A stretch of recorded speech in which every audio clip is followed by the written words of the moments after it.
bienvenue à la chaîne Xam PC. Nous sommes là encore aujourd'hui pour vous présenter la correction d'un exercice, toujours sur la série de cinématiques de points. Alors, on va vous présenter la correction de l'exercice 6 de la série cinématique. D'abord, on vous présente l'énoncé de l'exercice.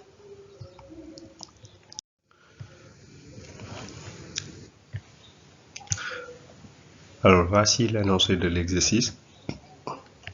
On nous dit que la courbe de figure ci-dessous donne les variations d'élongation x d'un mobile animé d'un mouvement rectiligne sinusoïdal suivant l'axe x'(OX).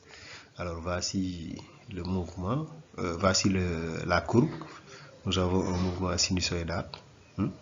On voit l'amplitude maximale, ça est là.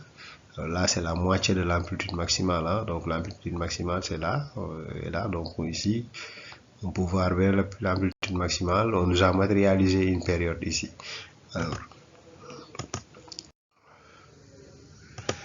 voilà, on nous demande sur la première question de déterminer pour ce mouvement petit a la période et la pulsation propre oméga, l'amplitude maximale x max qu'on appelle xm ici, la phase initiale phi de l'élongation et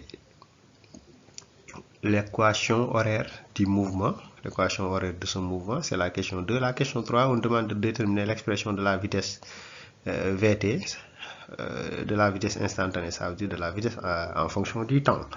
Et petit 4, on demande à quelle date le mobile passe-t-il pour la deuxième fois de l'élongation x égale à moins 2 cm en allant dans le sens positif.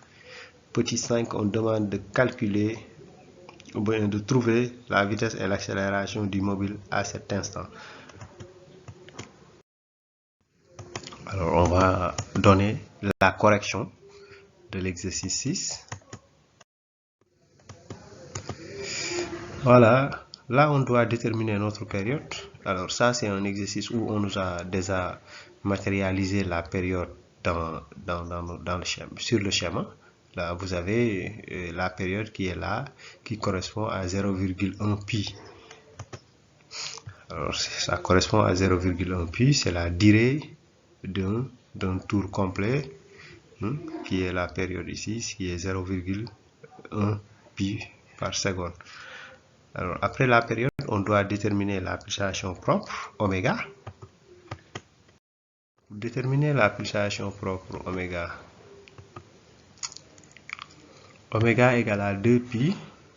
Oméga est là, il est égal à 2 pi sur t. Alors, cela veut dire que on prend 2 pi divisé par 0,1 pi qui est la valeur de t. Et là, on trouve 20 radians par seconde qui est la valeur de notre pulsation propre. Alors, après la pulsation propre, on demande l'amplitude maximale. L'amplitude maximale, on l'a déduit à partir de la courbe. Donc, si on retourne sur la courbe, on voit que l'amplitude maximale, c'est 5 cm, qui correspond à 5 10 puissance moins 2 mètres. C'est la plus grande crête qu'on considère comme étant l'amplitude maximale.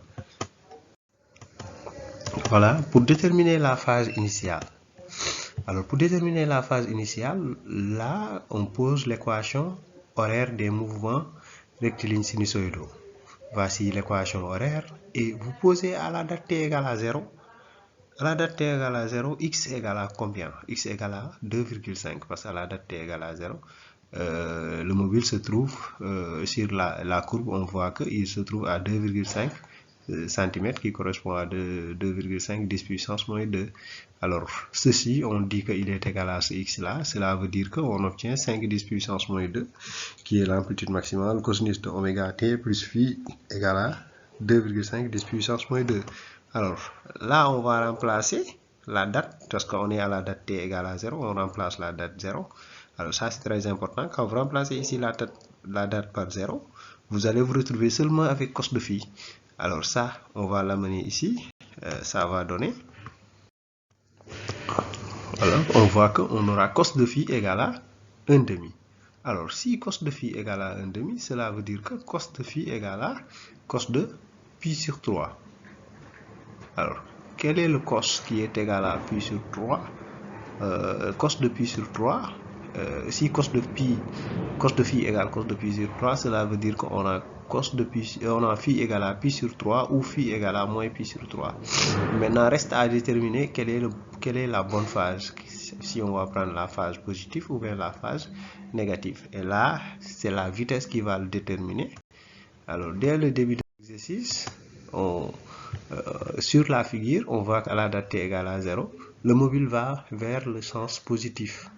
Ça veut dire en allant dans le sens positif. Donc, comme en allant dans le sens positif, on va poser que la vitesse est supérieure à 0.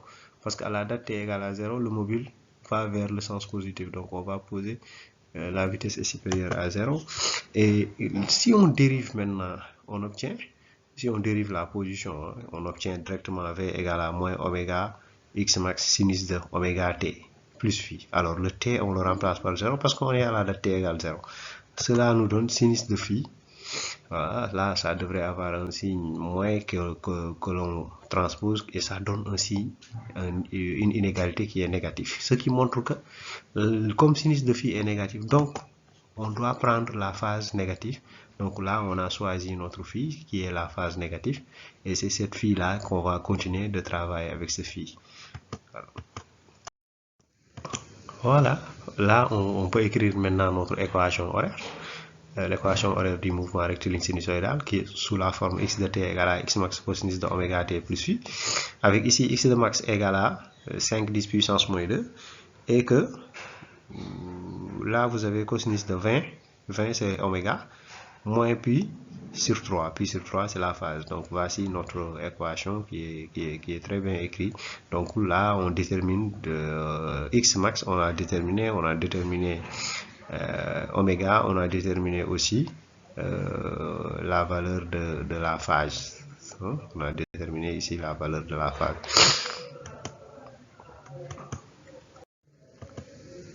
Voilà, arrivé à la question numéro 3, on nous demande de déterminer maintenant la vitesse instantanée. La vitesse instantanée V. Alors, on sait que vitesse égale à dérivée de la position par rapport au temps. Lorsque vous dérivez la position, vous avez oméga x max moins oméga x max sinus de 20 pi t. Alors ça c'est l'expression de la vitesse. Hein. Maintenant, on remplace oméga lorsque ça sort et on le multiplie. On aura 20 multiplié par 5. 10 puissance moins 2, 20 fois 5, ça va donner moins 100, 10 puissance moins 2 et sinus de 20 pi, sinus de 20 t plus ou bien moins pi sur 3. Donc voici l'expression de la vitesse par rapport au temps. Maintenant, on nous demande de déterminer la date de passage pour la deuxième fois au point x égale à moins 2 en allant dans le sens positif toujours. Alors, là, on a déjà notre équation horaire, on le pose en posant x égale à moins 2,5 parce qu'on nous a dit en passant à la position x égale à moins 2,5 10 puissance moins 2. Alors on va le poser, on va remplacer ce x là par moins 2,5 10 puissance moins 2 pour voir ce que ça va donner.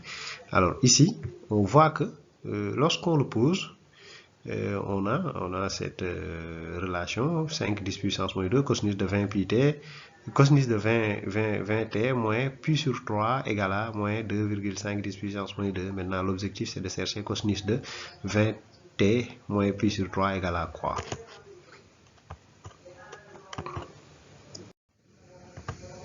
Voilà, on se retrouve avec cos de 20t, cos de 20t moins pi sur 3 égale à moins 1,5. Alors, quel est le cosinus qui est égal à moins 1,5? On a moins cos de pi sur 3 et moins cos de pi sur 3, ceci est égal à cosinus de pi moins pi sur 3. Alors, cela veut dire que c'est cos de 2 pi sur 3. Donc, c'est cette valeur-là, le moins cosinus de pi sur 3 égale à cosinus de 2 pi sur 3. Parce qu'on prend pi moins la valeur là, et pi moins cette valeur va donner 2 pi sur 3.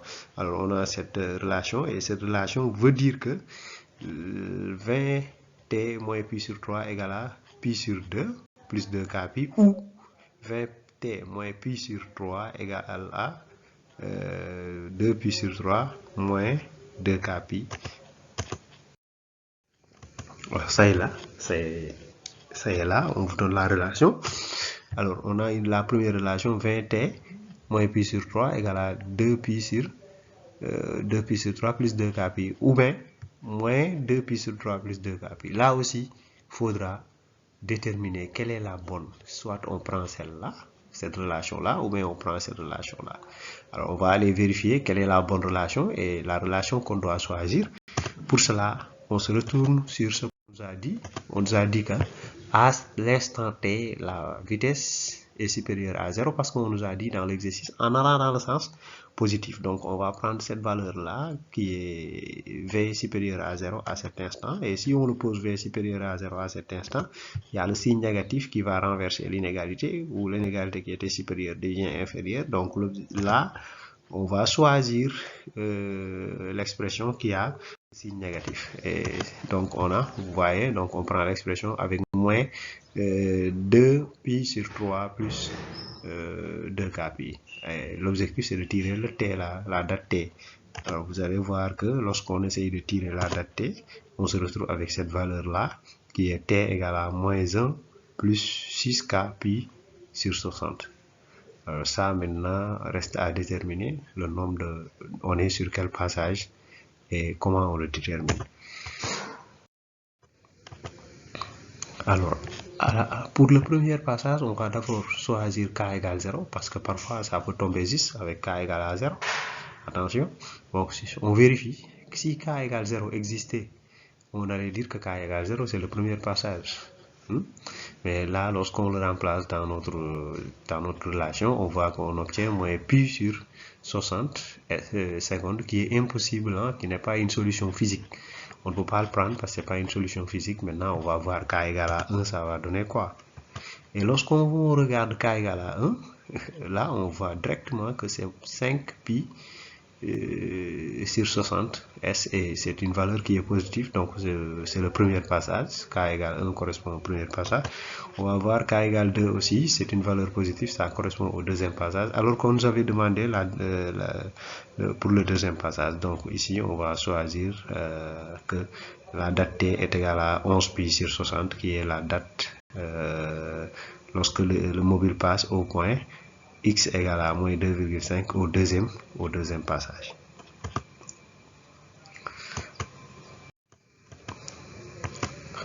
Voilà, maintenant on doit calculer la vitesse et l'accélération du mobile à cet instant. D'abord la vitesse. Alors vitesse, on avait déjà établi l'expression de la vitesse.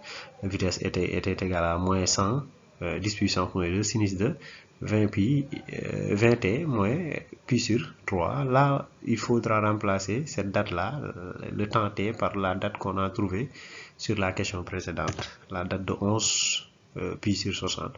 Alors, lorsqu'on le remplace ici, on doit calculer. Alors, une fois arrivé là, lorsqu'on calcule toute cette expression-là, 20 multiplié par 11 pi sur 60 plus moins pi sur 3, ça nous donne 10 pi sur 3.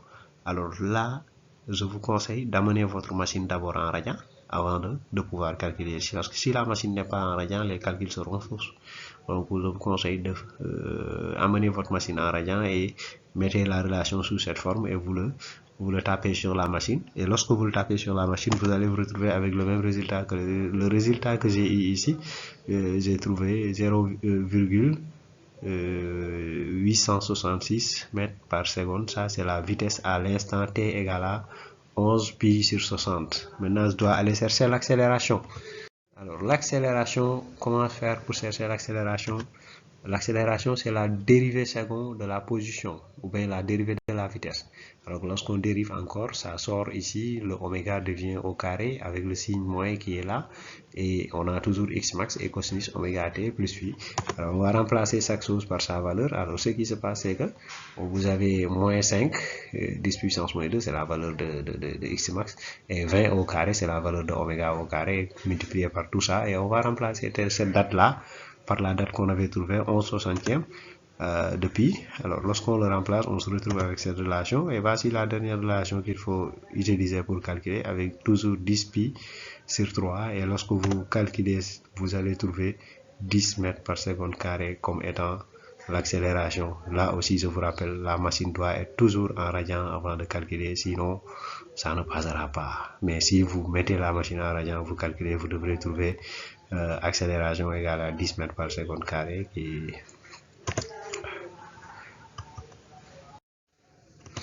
Voilà, c'était ça pour aujourd'hui.